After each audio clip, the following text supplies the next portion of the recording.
Nice TT2N. Comment mémoriser un émetteur Nice, mode 1. Installez la logique TT2N dans un boîtier de dérivation ou dans un lieu correctement protégé et la raccorder au moteur.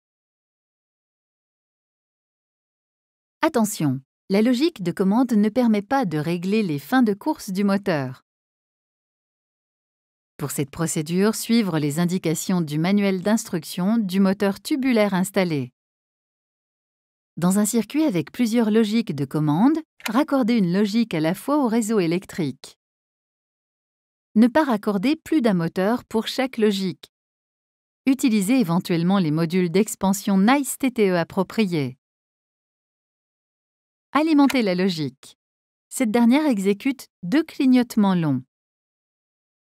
Si l'émetteur est multicanal, sélectionnez le canal à associer à la logique. Dans les 5 secondes qui suivent, appuyez sur la touche Stop et la relâchez lors du premier des 3 clignotements que la logique de commande TT2N exécutera. L'association de l'émetteur s'est déroulée correctement. Lors de la phase initiale, le sens de marche du moteur pourrait être opposé à celui qui est indiqué sur la touche fléchée de l'émetteur.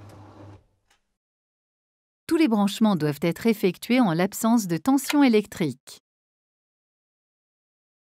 Le sens de déplacement correct peut être associé en inversant physiquement les branchements des fils entre les bornes 1 et 3.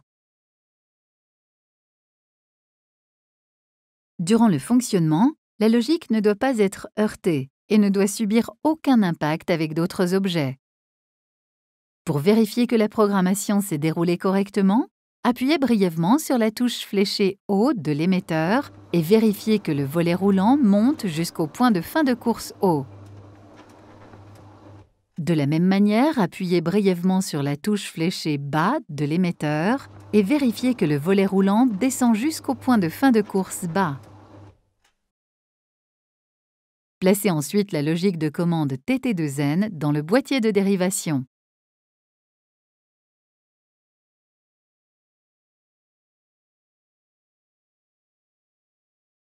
Pour configurer une deuxième logique de commande, il suffit de sélectionner un autre canal sur l'émetteur et d'exécuter la procédure qui vient d'être illustrée.